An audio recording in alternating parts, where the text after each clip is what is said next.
public defender is an attorney employed by the community and responsible for giving legal aid without cost to any person who seeks it and is financially unable to employ private counsel.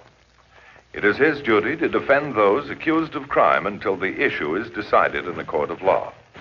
The first public defender's office in the United States was opened in January 1913. Over the years, other offices were opened. And today, that handful has grown to a network of lawyers cooperating to protect the rights of our clients. This case is about a man not so young in years who found love, but almost lost his conscience. You did call the cops. I told you I didn't want to go through with it. What do we do now? Same plans. We'll ditch him and meet the boys. Let's go. Open the door. Up.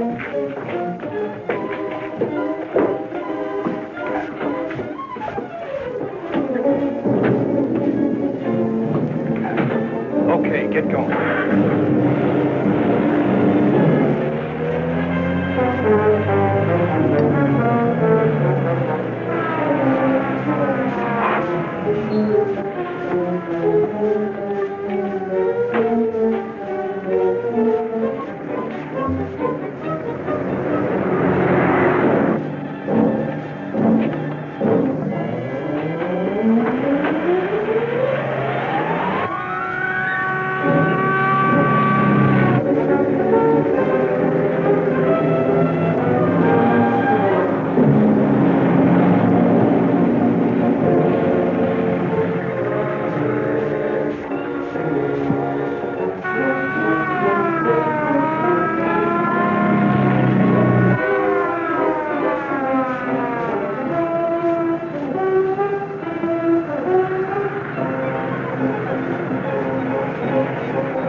Empty?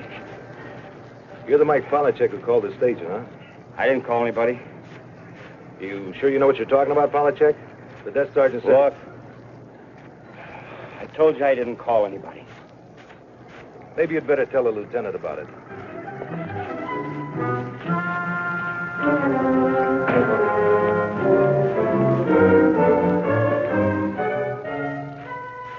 Doesn't make sense. A man calling himself Mike Polachek calls the police at 11:30 that night and asks for help. Wasn't me. I find it hard to believe you. I don't get it. I've checked with the Trucking Association. You're their idea of a professional driver, alert, safe, no police record, good, solid citizen. Now, the police know that you're involved in this hijacking. But you couldn't have made off with that whole load of coffee all by yourself. Now, what are you hiding? Who are you protecting? Why did you call the police in the first place? I told you I didn't call anybody. Now, Mike, I'm your lawyer. I believe that you're withholding evidence that could get you out of this mess. I don't want your help. Just leave me alone. Okay. They say that silence is golden. But is it worth spending 5 years in jail? Think it over, Mike. Oh, hello, Lieutenant. Mr. Matthews, did you get Polachek to talk? No, why? Well, the captain thinks there's something phony, too. He's assigned me to look further into the case. Welcome aboard, Riley. Got any angles? A few. I'll be around.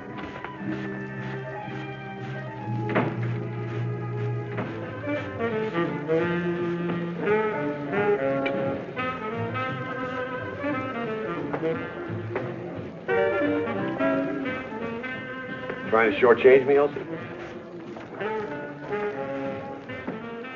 McNary? Yeah, that's me. Who are you? The name's Matthews. I'm defending Mike Polachek. Or trying to. Oh. How'd you know who I was? Well, they told me down at your company that you like hotcakes. Yeah, they call me Pancake McNary. I understand that Mike used to live with you and your wife. That's right. For almost 8 years. He moved out a couple of weeks ago. Argument? Sort of. Anything that might have something to do with his hijacking a company truck? Look, mister, maybe we had a fight. Maybe Mike ain't calling me a friend of his anymore. But Mike ain't the kind of a guy to steal anything. He refuses to give me any information that might help him. I thought possibly you might have something. Yeah, I've been thinking about that. Mike sure changed after he met that dame. Who? Thelma Richards. Changed in what way? I remember the dame met her. When he came home, he was moon-eyed and grinning like a high school kid. Who is she? Oh, she's wonderful. Pretty, blonde. How did you know? You're wearing it all over your face. No kidding. The old buck is thinking of settling down. Oh, go on. I just met her. We're going out tomorrow night for the first time. Say, Annie, I was thinking of taking your advice about getting some new clothes. You know, the stores are open tonight, so if you're not busy... Well, what do you need her for? I'm the fashion plate around here. Don't listen to him. You'll be wearing green with purple stripes. I'll go change my clothes. Did you meet her? Well, sure, we all went out together a couple of times. What did you think of her? Oh, we liked her okay. But it was really because Mike liked her. Annie and me felt, I don't know, like she was sort of stuck up. How do you mean? Oh, it's nothing she said or did. It's the way we felt. They practically went steady from that date on. On her birthday, we gave her a little surprise party.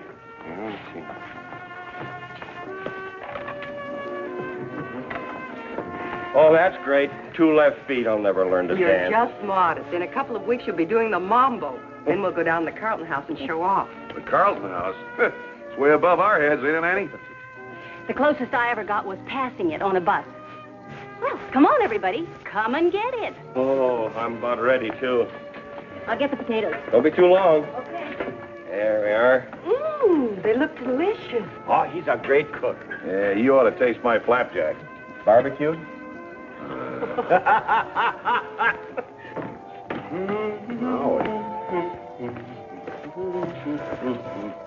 Happy birthday, Thelma. Come on, open it.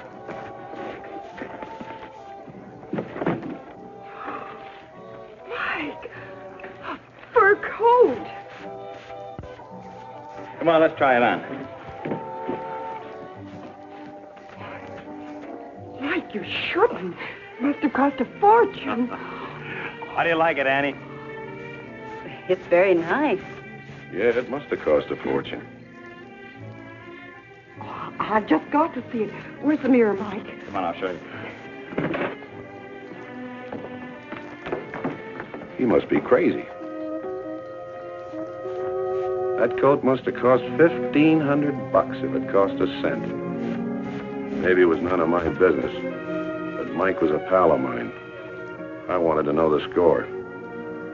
I waited till he got home that night. It was kind of late. Well, I thought you'd be asleep. I wasn't very tired. That was a wonderful party. You know, Thelma said it's probably one of the best parties she's ever been to. Yeah, I'll bet it was. Did you have a good time, Tom? Oh, sure, everything was great.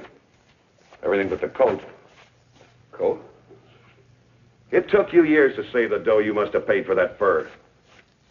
Well, Tom, that's what money's for, to spend and enjoy. Besides, it was worth every cent just to see the look on Thelma's face when she saw it. She gonna marry you? Hope so. I think so. How do you know? Talking kind of funny, Tom. Maybe it's because you're acting like a sucker.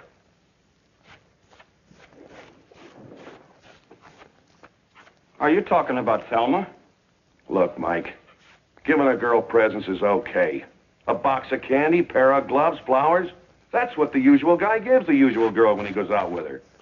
But when she met you, she hit the jackpot. A bracelet, then a wristwatch, and now that coat. Look, I love her. I want to give her everything. I'll admit she's pretty. But what kind of a girl would accept those things unless she was going to marry you? Well, I'll tell you the kind. The kind that kiss and run. Take everything they can get.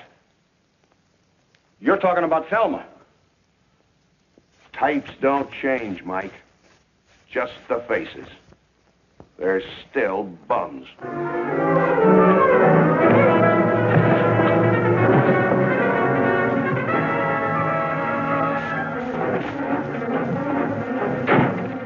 Maybe I was mistaken.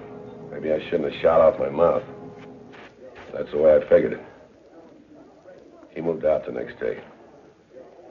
Anything else you can remember? No. He's no crook, Mr. Matthews. He's a friend of mine. Help him, will you?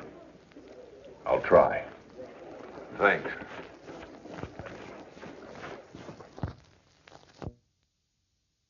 The Polachek case was baffling. I'd gotten a lot of information, but none of it seemed to dovetail. Hey, you look worried. Oh, the word is frustrated. I got medicine for that. Who's our visitor? An undesirable character calls himself Steve Edwards. Sit down. Any other aliases? He's very uncommunicated. He was picked up at Zeta Market's warehouse trying to sell some coffee. A lot of coffee. Turns out the coffee came from Polachek's truck. Have Mike Polachek brought down. As soon as possible, please. I think you brought the right medicine, Lieutenant.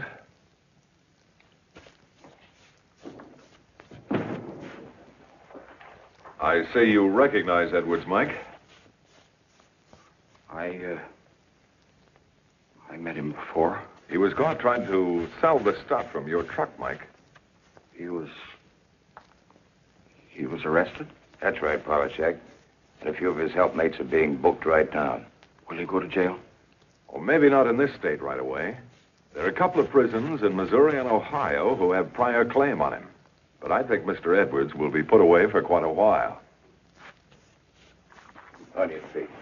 All right, take him away, Bill. Sit down, Mike.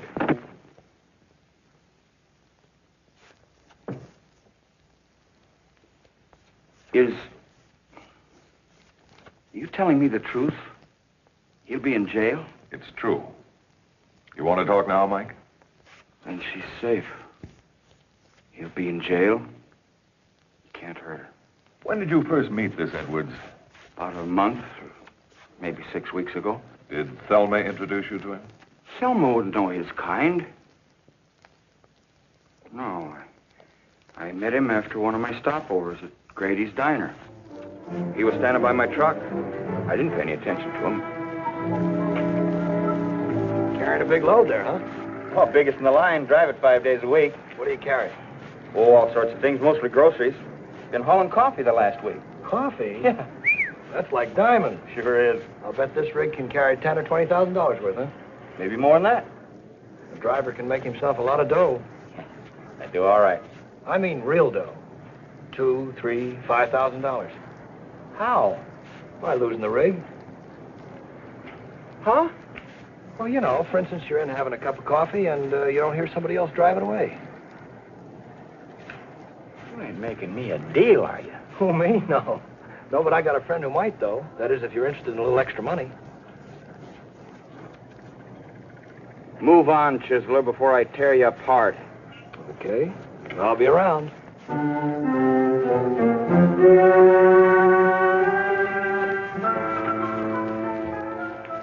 Well, you had me worried. Door was open. You weren't here. Sorry, darling. Had to mail the letter. Oh. Hey, look what I got. 2 best seats in the theater. Think you better go without me. What's the matter, honey? Don't you feel well? I'm all right. Just tired, I guess. Tell Mike. You're sweet. But this is something I don't think you can do anything about. Tell me and see.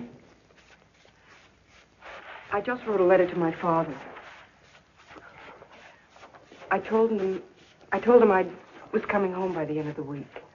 Leaving? But why? My father's in trouble.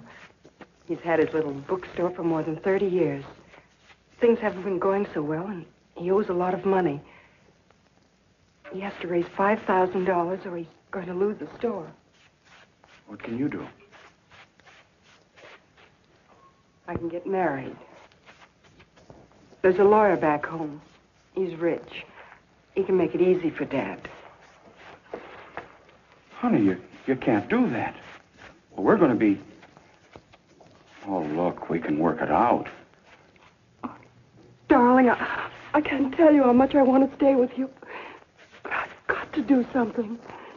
Dad called me this afternoon. He's miserable. Don't jump off and do crazy things.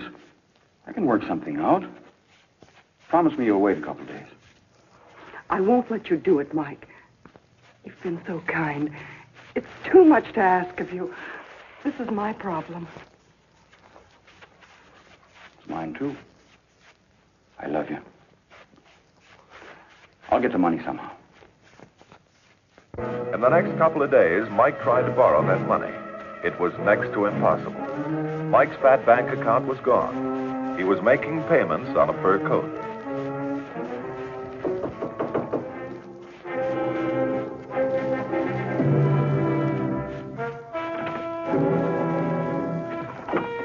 Hello, honey. I just stopped by on the way to the yard. It's nice to see you, Mike. What's this? What are you doing? I've been packing. I've got reservations on the train back tonight. No, you can't. I'm sorry, Mike. I can't wait any longer. There was another letter from Dad this morning. I've got to think of him. I had a talk with the boss. He said maybe he could lend me part of it, $1,000. It's not nearly enough. 5 is the least. Please, darling. I'm going home. Don't make it hard for me. I won't let you go. You've got to stay here with me. I can't. I can't. Oh, what am I going to do?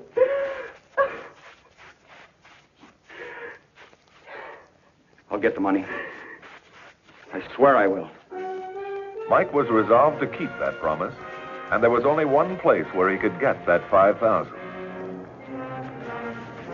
All set, Mike? Yeah, I guess so. Now, look, it's very simple. You're in having dinner and the truck disappears. You give us 20 minutes, then you go to the phone and call the police and report it. I don't know. You sure it'll be all right? Sure, I'm sure. What's the matter? You getting chicken? You're either in or you ain't. Make up your mind. I'm in. Good. What time will you get the load to the diner tonight? About 11:30. Fine, I'll meet you there with the money. For the first time in Mike's life, he was doing something dishonest, and he despised himself. But Mike knew it was either get that money or lose the only woman he ever really loved.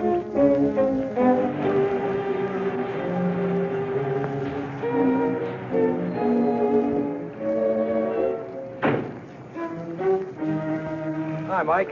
Everything's arranged. Joe here can take care of that big baby fine. Well, I was just thinking, maybe we ought to put it off. Huh? Might not be worth your while to take it tonight. Why not? Well, I thought it was going to be a full load, but it's only half. That's a lie, Polachek. One of the boys was watching the loading. You're carrying capacity. What are you trying to pull on us? I don't like it, this whole deal, and I'm not going through with it. What are you talking about? It's all set. You're getting $5,000. No. Well, now, maybe I can get you 6. You said your girl needs the dough bad. Yeah, I know. Well, come on. Come on in and talk it over with a cup of coffee, huh? Hello, police. Look, my name's Mike Polachek. Yeah. I drive for the Acme Trucking Company.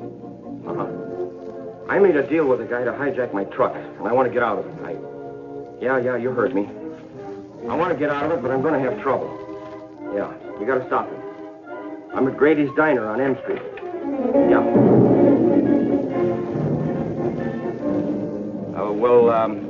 Are you sure you feel all right, honey? I was kind of worried. Yeah, well, as long as you're okay, I'll see you tomorrow. Bye.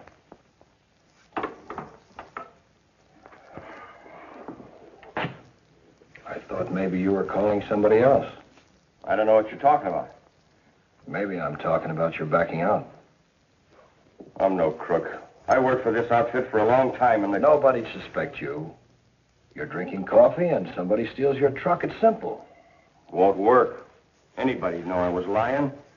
I know the sound of that motor. I'd know it was running. Look, I don't have to apologize to you. I changed my mind, you understand? Drop your hands. Go straight through that door right over to the truck, you hear? And don't start anything because I'll be too close to you to miss. Get going.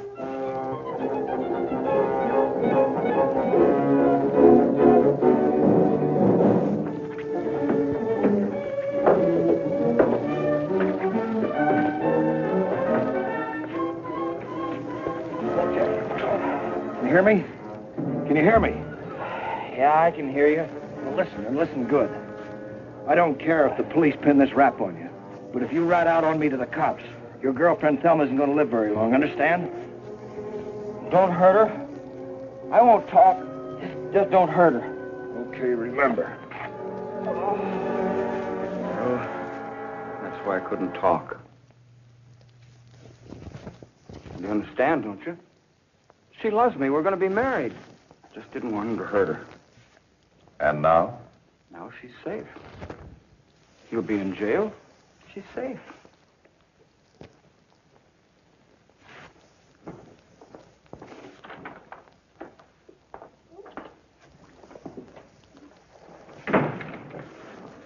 Thelma.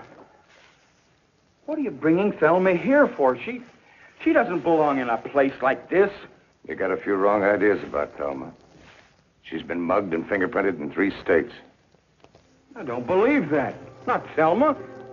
He's lying, isn't he? I'm sorry, Mike. But this is the woman you were trying to protect. The woman you'd go to prison for. No, this is a mistake. No, it's no mistake, Mike. She and Edwards have been working this racket for years. She's married to him. Well, you're lying. That couldn't be. Thelma would... She would have told me. Help me, Mike. Please help me.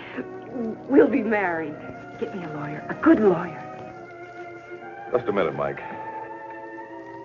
Here's something you ought to see. And I think Thelma can find her own attorney and pay for him, too. What are these? Pawn tickets.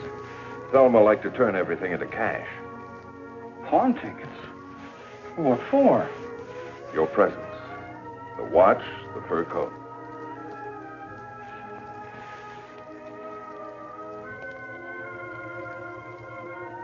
Tom was right.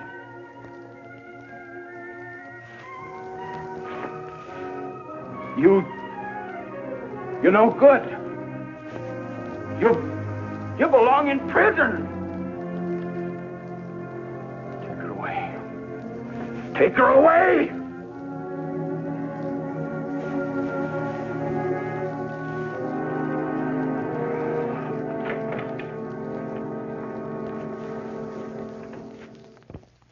Thelma, Steve Edwards, and their whole mob were convicted and sentenced to terms up to 10 years in the penitentiary.